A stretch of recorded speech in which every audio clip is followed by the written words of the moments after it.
Welcome to Buses, Benches, and Baseball, presented by Dimtroduction. Who? Never heard of him. Who's this guy? It's not real! Now here is your host, Tim Dillard.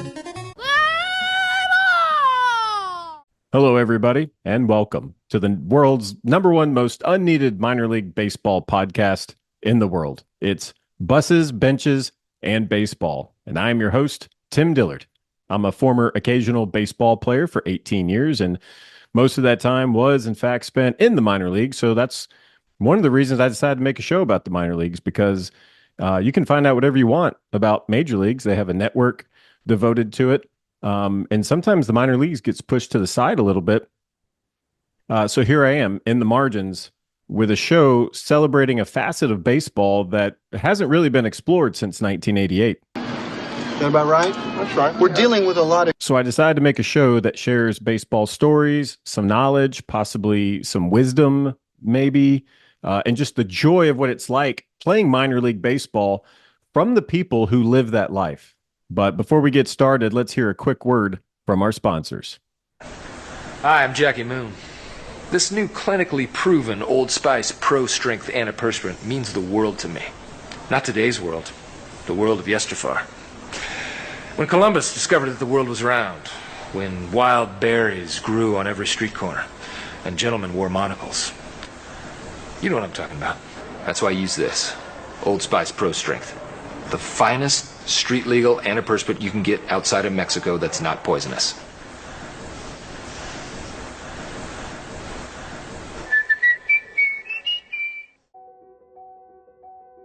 And now, Random Minor League Memories by Tim Dillard.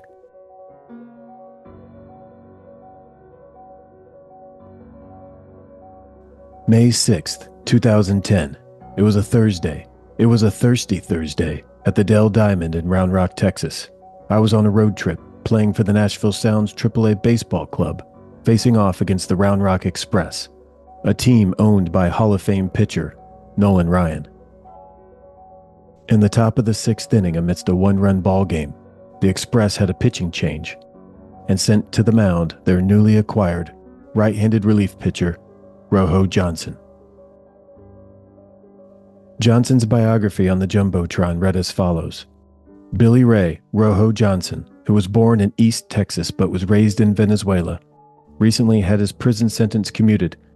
He served time for running a smuggling ring that imported rare and illegal species of reptiles into the United States from South America during the mid to late 1990s. It was rumored that the team had signed Johnson after seeing news reports of him throwing an insane amount of baseballs completely out of the prison yard and then landing hundreds of yards away into a Taco Bell parking lot. Rojo Johnson, number 99, entered the game with a giant black mustache and multiple gold chains graced around his neck. Along with his Rawlings glove, Rojo carried a grocery bag filled with a 6-pack of Budweiser. Upon completion of his many warm-up pitches, sips of beer, and several butt slaps to his teammates, the inning began, and immediately, tensions flared. When Rojo's first pitch was intentionally thrown directly at the Nashville Sounds batter, a fight broke out. The crowd roared as the batter charged the mound, only to be met with a glove throw and a beer spray from the hands of Johnson. Then the chase was on, and soon Rojo had retreated to the outfield, where uppercuts were launched, and where he was nearly tackled in center field by the entire Nashville Sounds bullpen. After things had calmed down and play had resumed, the Sounds would eventually claim victory in a 3-1 defeat over the Express. It was only revealed later that Rojo Johnson, number 99, was in fact not a real baseball player, but was in all actuality something much different.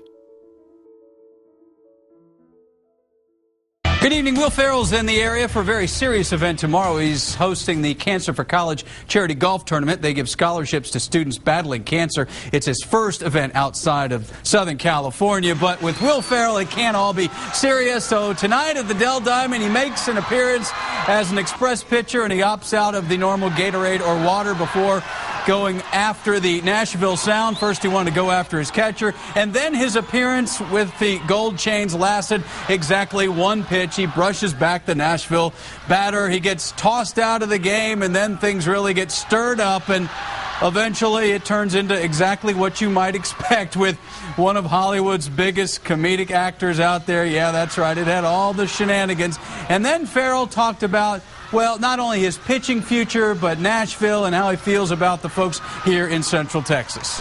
Mentally, I feel like I have the strength of 10 men after that. Anyway, I thought Nashville showed a lot of stuff tonight.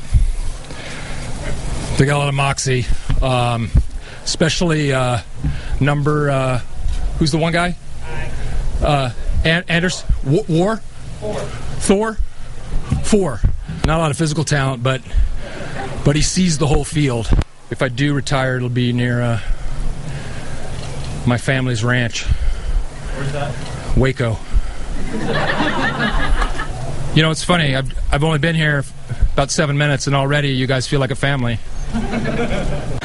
Again, it's golf tournament tomorrow at Cimarron Hills in Georgetown. As for the real game, Nashville does win. This has been a random minor league memory by Tim Dillard. Yes. Trying to tackle Will Ferrell, definitely the highlight of my career. We are moving right along because Now it's time for a Mound visit. hey, we're here with my special guest, Drew Anderson, who's going to talk about his career and all the minor league stuff that we went through together, and a little bit about our experiences. Thanks, Drew. Thanks for coming on. Thanks for having me, Tim. I'm excited. Yeah, I was going to call you to get you on here, but I was like, no, I'd rather just talk to you on here like we're on a phone call. Yeah, it's a way better way to, catch up. Yeah, and once I got a cell phone, you can just text. But when we started playing, we didn't have cell phones, so that's how long ago it was. It does seem like it was a long time ago. In a galaxy far, far away. So you went to the University of Nebraska-Lincoln, drafted 24th round in 2003, and then whisked away with the Brewers organization. Did you go to the Arizona League first, or did you go straight to Helena, the high rookie? Straight to Helena. You went straight to Helena, my bad. Oh, yeah. Big time. Didn't have the layover, which obviously now I since I work for the Brewers in the scouting department, but going to Arizona, I'm very thankful. At that time, I was able to go past that. I mean, it's a great step, but it was awesome to be able to go to Helena, which was absolutely gorgeous. I will give it that. Helena, man, you can't beat those views. That was pretty awesome. Awesome. The weather was crazy. Do you remember the time it rained and we had to help with the tarp because they didn't have a crew to do the tarp? Was that a call, a late night call, hey, get to the field type thing? No, I think we were playing and then we had to go pull the tarp. Oh yeah. Oh, during the game. Yeah. Yeah, you might have been playing. They didn't want starters out there pulling the tarp. I was gonna say I probably didn't do that. That was probably the pitchers and the backups.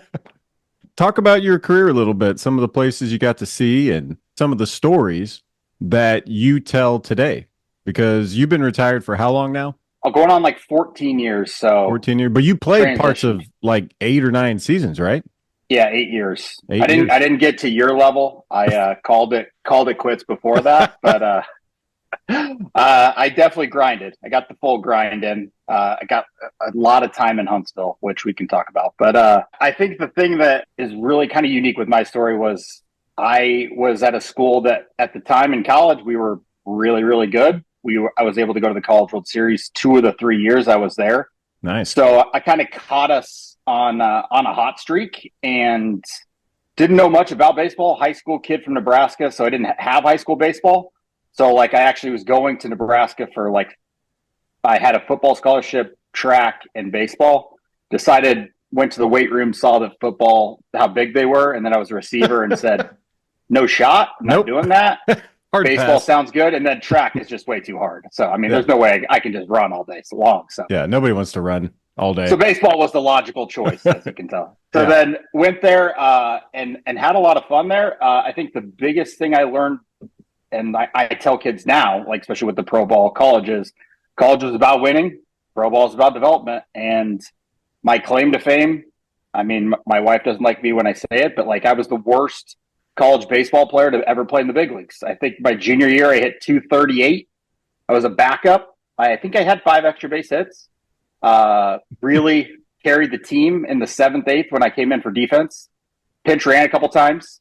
But I mean, we were good. I mean, we had all Americans throughout the outfield, and then ended up like once I did get drafted, I think I hit 300 for 8 years in the minor league. So it wasn't that I didn't have the ability. It was just I didn't play super well at that time. Obviously, Dave Van Horn, the Arkansas head coach, was my coach who, likes to win. And I kind of found myself like the pressure of the situation where like I would literally get pulled mid-game in college, like 0 for 2, get pulled. So it was a lot of pressure. So I think when I got drafted, it was a complete surprise because I didn't play. So, I mean, kudos to Harvey Keene, the scout who drafted me, for actually, taking a shot at a guy. I mean, now I look at it as a scout trying to sell, like, well, I got a guy, he doesn't play at his school, he hit 230. Oh yeah, this sounds like let's go get this guy. This guy sounds like a guy that can really help our organization. But it's all something. Harvey's credit, yeah, it worked out great. Baby. Athlete, baby. And then got the opportunity and decided, like, all right, should I go back? I didn't really know what to do, and I'm like, let's give it a shot. So signed, popped to Helena in like a couple days. Right away, got there, and I'm like, all right, I'll work my way in. Obviously, I didn't play a lot in college, and 3-hole the first game, and let's go. So, and I the thing I remember the most is I was 0 for 4 the first game, and I was like, dude, no way I'm playing tomorrow. Like, I mean, because I was so used to that, and I was in the lineup, and I think that was like one of those aha moments. Like, dude, I think I can just like go just be me for a while. Like, this is pretty awesome. Yeah. And then obviously we had a great staff with Eddie Cedar and for sure. Well, Ramrod. You're getting regular playing time, and that's what makes it hard for scouts, right? Because they're seeing a player, and if he doesn't play a lot, it's like, well, what are you going to do? And not everybody gets to play, even in the minor leagues, because you're right, it's about development. So there's some guys that just are going to get more at bats than other guys. Absolutely. And I think it also depends on a lot of the situation you get put in. Like, I got to an organization that with the Brewers where we have to develop the guys from within. So, they give everybody that they draft as much opportunity as possible because we can't just go out and buy Ohtani. So we have to create Ohtanis from within our system.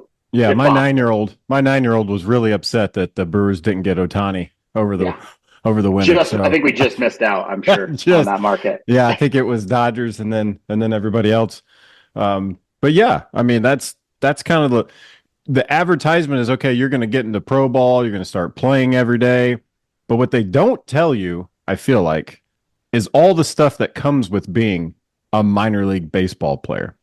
For instance, I got paid almost the same amount per month in rookie ball as I did my dad, who played in rookie ball 31 years before I did.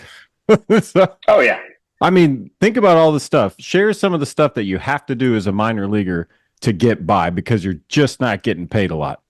Yeah, because, again, there was the bonus babies, which we call them, obviously, and there's only a couple of them that actually have enough money to sustain. And then there's some of us like me who signed for $7,000, and that money was gone within the first week. I think I bought our pitching coach's Toyota Highlander like 2 days into being in Helena. Yeah. And you bought Mark Littell's car? Yeah, I did. See, I didn't know him well enough to know that probably wasn't a good idea, like what that car's probably been through. But at the time, I felt like this is a great deal. I'm getting a steal. Yeah. So I needed a car. It was perfect. There goes the bonus. I got some money to burn. So all of a sudden now I'm back to empty. And then you look at, like you said, your paychecks are like $800, $700 a month. And then you're getting all these taxes and you're like $400. Like, but then I got to pay. And then I got to pay $150 to my host dad living in as I lived with another roommate of relief closer, Mr. Slack. You lived with Nick Slack? Yeah, wow. We lived in a very, very tight bedroom where I could touch his bed from my bed. So it was close quarters. You didn't learn that either. Yeah, you didn't know that was going to happen either. I wasn't prepared for that either. So roommates. Yeah. You meet a guy, you become really good friends. We had bikes to get to the field, not motorized bikes, the old school, get some cardio in, biking to the field. Yeah. Up the mountain, I'm sure, down the mountain in Helena. It's definitely interesting. It's one of those you can't prepare for it. They treat them so much better now, but we are the original grinders. I mean, as you remember, Helena was what? I think we got a fruit tray when we got there, and then the PB&J Costco variety was kind of our mid-game snack. And then after game was, I think you're on your own. There was no spread after the game in rookie ball. Yeah, So, I remember when we got promoted one year, and it was like we actually had like a clubby that would cook food or make food. We were like, "This is it, living like kings." Yeah, we've made it. But it's glamorous, you know. People look at the big leagues and they think, "Oh, those guys just got to the big leagues because they're just good or whatever." They're good, but they had to go through the minor leagues, except for a small fraction of people that would just scurry through the minor leagues like it was nothing. Most guys have to grind it out, and it means having, living with host families or trying to figure out a car. I remember somebody had a Tahoe in Helena and had to drive everybody home to different host families after a game, and there'd be like 7 or 8 of us. No, it was a Bronco. Remember those old Broncos? Yes, I do remember that. Yes, I do. There was no windshield in the back glass. The clown car where people just keep getting out. Yeah, but you know what's funny? Like it didn't seem weird at the time. Did it feel weird to you that you're going through this? Not at all. No, not at all. In the moment, it was all relevant. I mean, the best thing is the next year when we got to Low A, we're in Beloit, Wisconsin. Yeah, and we needed a car, and I think we had 6-7 people in a 2-bedroom that we were living in Beloit, and one of our teammates was a smooth talker. Let's just say Mr. Devers, Robbie Devers. I can give him a shout out because he's the man. But we went to a used car dealership, and he's like, "Oh, I'll get us a deal. I know all about this." And we finagled an Astro van for $500. We paid $500 for the summer. We bought an Astro van, and it was awesome. And when we got it, it was in okay shape. It ran pretty well. Through the course of the year, we got T-boned turning into our driveway to the right. Someone tried to pass us, going on the right onto the curb into our house. Ooh. And then the alternator went out, so we had to get a baseball bat to hit the alternator to start it. But I mean, it felt normal. It got us there. I mean, and there was how many people living in your house? You said 6 or 7, right? 6 or 7, 2-bedroom. Yeah. I was lucky enough to have a bedroom, and one other guy had a bedroom, and then we were 2 in the kitchen, 2 in the dining room. Yeah, it was good stuff. Did y'all ever come over to our apartment? We had we had Halo. That was the only reason people came over. But we had at the most we had at one time, it was 5 in a 2-bedroom. One of our relief pitchers slept in my closet. It was kind of a big closet. Dan McKenna. Oh yeah. And then we had a couple of guys sleeping in nooks and on the couch, behind the couch. But you just made it work. You start putting guys that are late teens, early 20s, and it's here, go figure out life, because you think you know what's going on, but then suddenly it's well, how do I do laundry? How do I set up a lease? Where do I get a car? Yes. A lot of those, especially the leases, were hard because it was literally a 3-day. Hey, you got 3 days in a hotel, and then you're on your own. Hopefully you can find a place. Nobody gives you directions. Now, obviously, this is all taken care of. So don't panic to any of the future players. Because but it's more of an appreciation. Money. Yeah. But back in the day, it was literally you had to find a month-to-month place that would do a lease. It's 3 months, because if you got called up, now you got to break the lease. Yeah. So it was very, very difficult to find housing. Therefore, that's why we were in a very rundown neighborhood, I would say, to put it mildly, where we lived. I mean, we killed a couple rats a week. It was rough, but again, we all had fun because we're all together. Living the dream in our eyes. I mean, you get the Walmart TV and the Astro van, and you're good to go. Couple air mattresses. I'm going to be honest with you. That's probably, I think you're right. I think what makes the minor league so special and able to get through it is the teammates. So for as long as you played, and you were a great teammate, by the way, but I want to hear you. I want to hear for you what makes a good teammate. How do you get these guys with so many different backgrounds from so many different places, sometimes different countries, and then you jam them all together. Suddenly they're living together. They're roommates on the road. They're on the bus trips together. They're in the locker room together. In the dugout, how does that work? Yeah, I mean, I think a lot of it too. You're like thrown into the fire with all these personalities, and like I think you have to adapt or you die. Because like if you don't adapt and get along with each other, you're going to be outcast real quick. Because I think it's such a tight fraternity where like we all know the guys that like didn't fit in great, but by the end of the year they figured out a way to like manage it. Sure. But there's always that one guy on every team, whether it be the salty vet like yourself that that's been around, that kind of shows the younger players the way, kind of like the senior to freshman in college, where like the guy that's kind of been there a little longer, or like a returner from Helena that might have been there from the year before, that maybe even though he's a high school kid, he's been there before, that kind of gives you a little bit of that. But like there's also a lot of these guys that are really good players, are just really good they're natural leaders, you know what I'm saying, that you kind of gravitate to, and they just know how to get along with all different types of people. But it is very interesting, because I think the biggest thing is the lower levels too, is like you have a very Latin culture that you're not aware of when you are at Nebraska.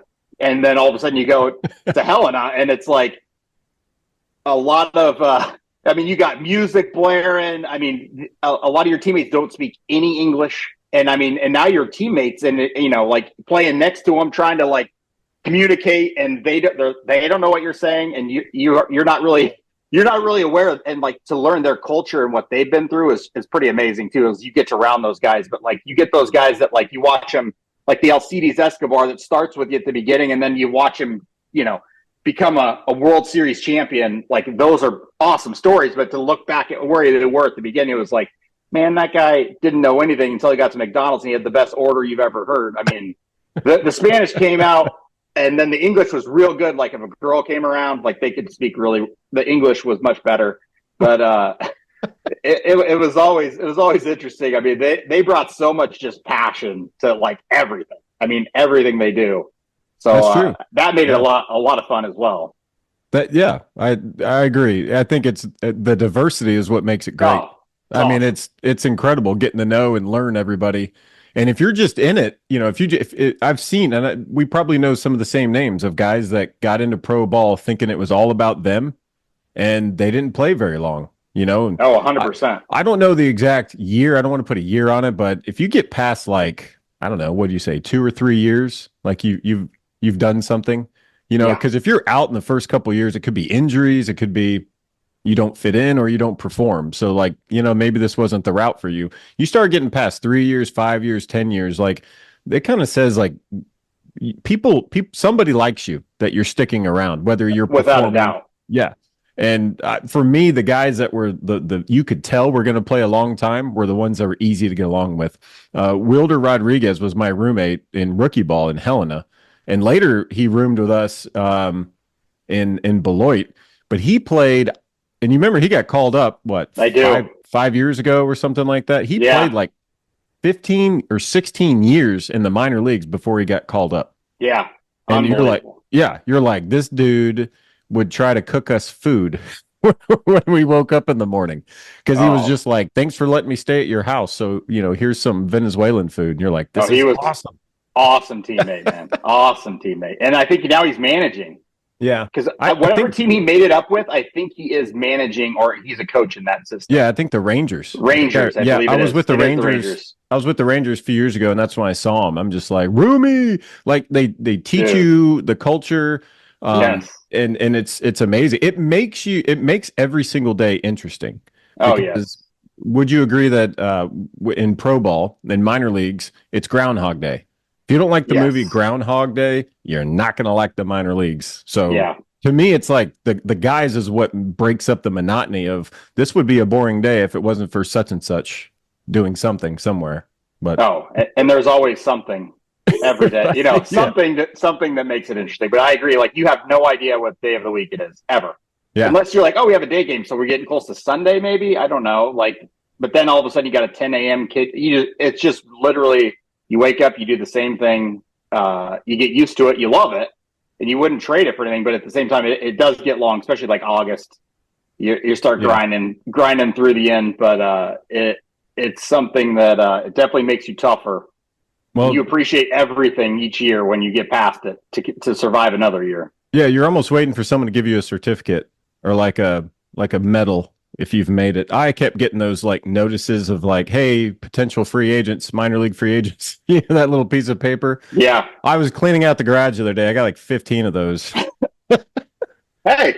I didn't have the heart to throw them away. I'm just like, this Yeah. is a badge of honor, man. Like, yeah, I was a free agent a lot, but I mean, dang. Well, People keep re-signing you. Yeah. I just don't think people understand, like, they assume you're a Major League Baseball player as soon as you play professionally. And they're like, no, I'm in the minor leagues. You're like, what's that? And you're like, you play Double A? I'm like, no, I'm not in Double A. I'm in Helena, which is the second level of rookie ball.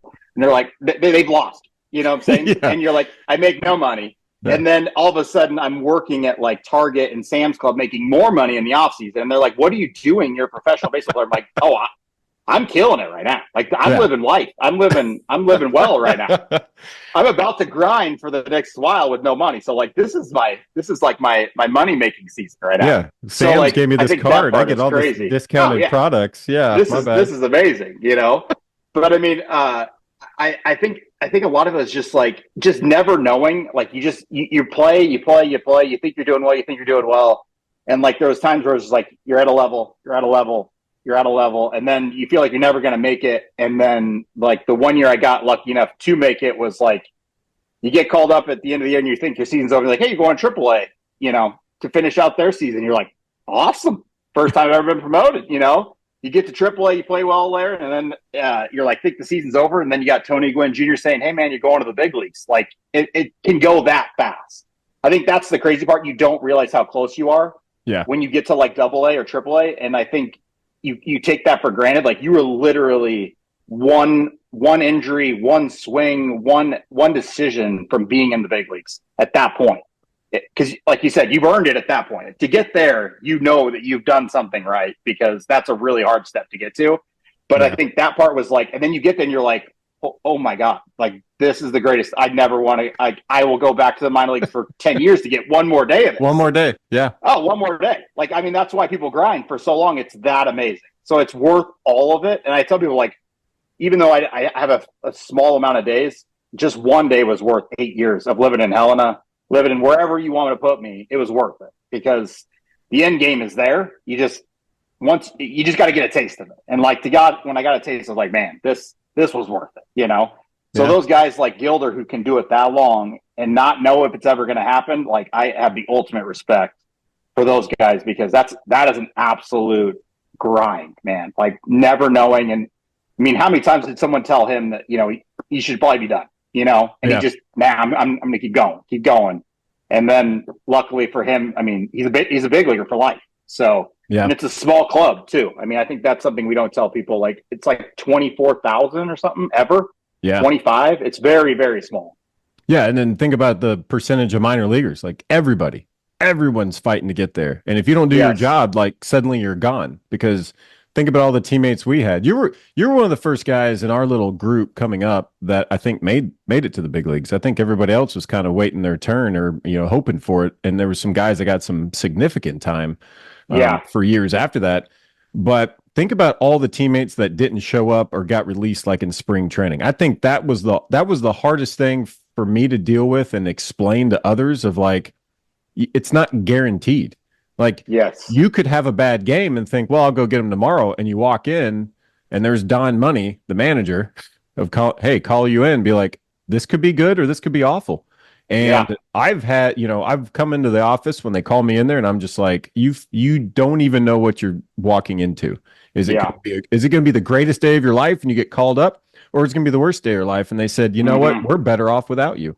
And that's where you live. You live right into the middle of, it could be the greatest day of your life or the worst day of your life. And then, all the time. And by the way, you got to go perform. So it's like, to me, that was, no one put that on a flyer when you're getting into the minor leagues. Yeah, but, without a doubt. It is interesting though. Actually, I'd never even thought about it till just now explaining that. Like best day, worst day. What was your worst game ever in the minor leagues?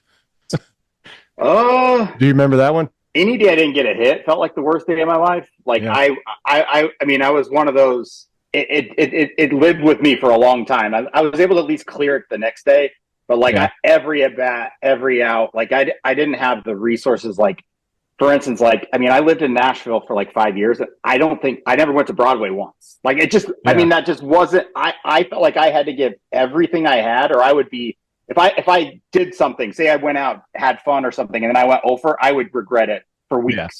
Well, like that kind of personality, I think that was like kind of ingrained because that's how I had to get there as like a 23rd rounder and grind and do all that. But, and there was others like the voice of the Brewers, Mr. Rattino, like me and him, you find those guys that you can kind of like gravitate. So like you'd be my roommate and you kind of stay around like-minded people that also had to grind.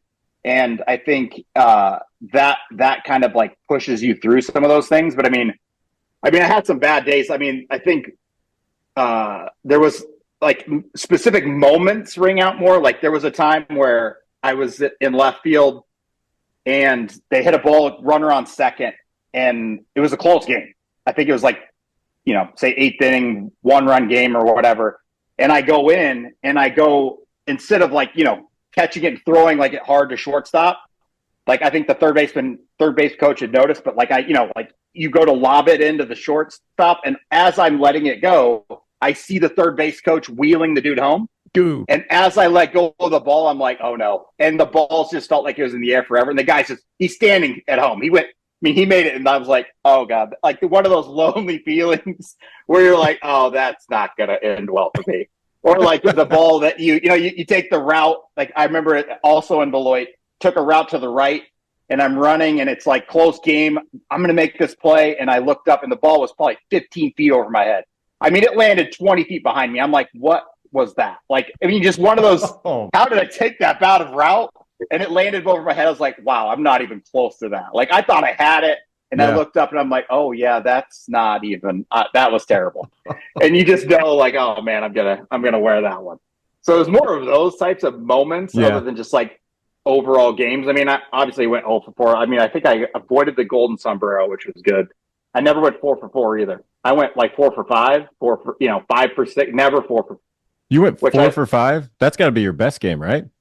I went 4 for 5 a couple of times, but never 4 for 4, which I always wanted. I don't know why. It was like a goal I wrote every year, and I never got it. And I was like, how can I not go 4 for 1 time? Like, just get lucky. Yeah, but maybe the fifth out, maybe their fifth at bat, it was like a line drive. It's usually the hardest ball I hit all day. Yeah, I'm sure. Well, the one day I went 4 for 5, I actually got called to AAA, so like I do remember that. So like that's a pretty good day. How about hitting a walk-off homer and then getting sent down? Have you ever had that one happen? I mean, AAA, I hit a walk-off bomb and got sent down to AA. They're like, well, you can stay here and not play, or you can go to AA and play every day, but you have to play first base. And I was like, I've never played first base in my life. Never taken a ground ball at first base. All right, I'll go to first base because I don't want to be. I want to be in the big league. Like absolutely. I think that's something I always stress to people is like, it doesn't matter where you're playing. You have to be playing. I know that like people have this stigma of like independent ball or whatever. And I'm like, if you're playing, you have a shot. If you're not playing, you're not getting better. Like the only goal is the big league. It doesn't matter where you're playing at. Yeah. But if you're playing, you can get better. You know what I'm saying?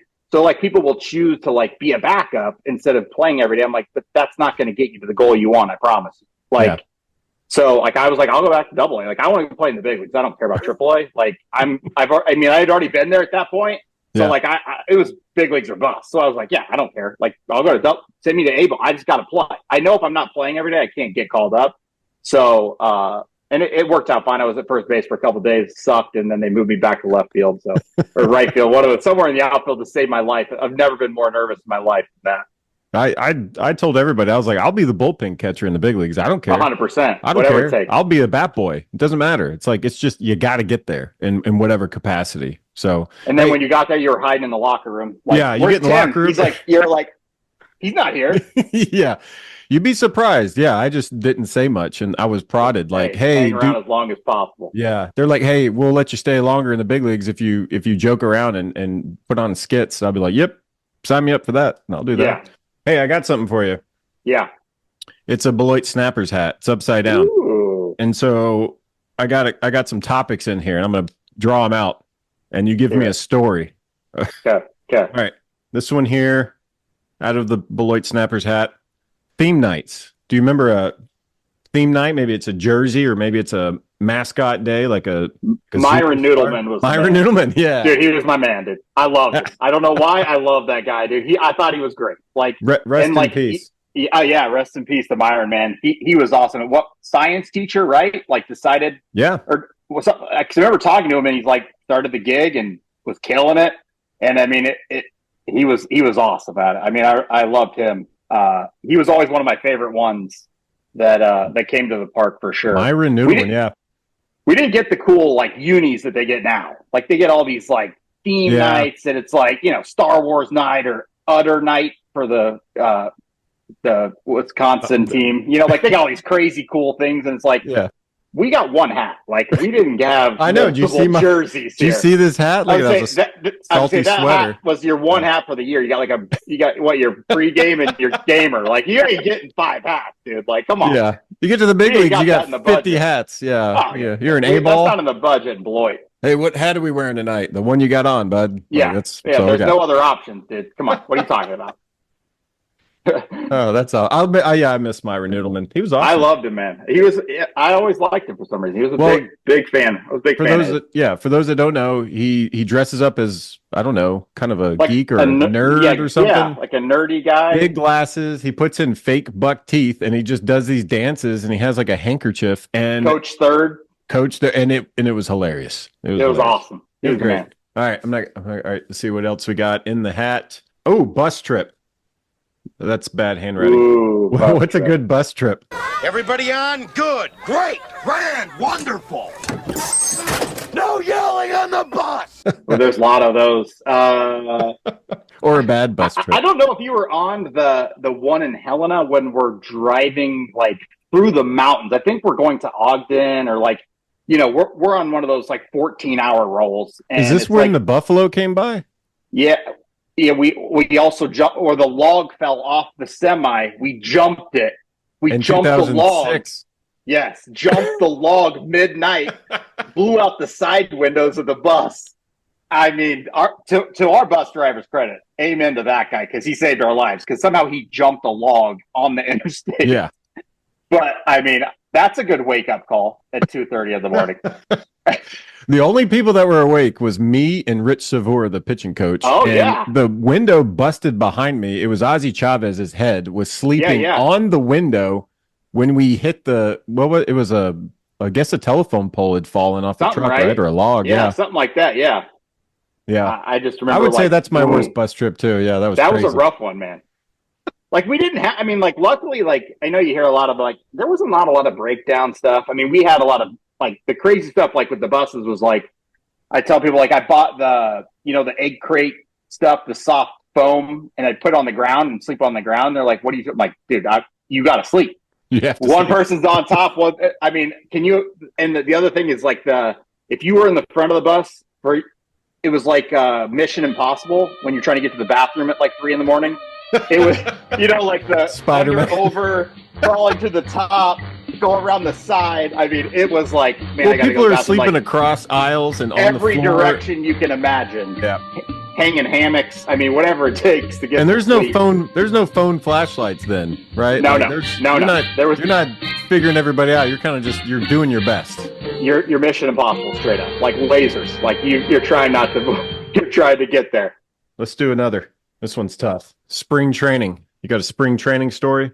I'm not sure if it is as much spring. I think it revolved around spring training, but it would be Camelback Mountain.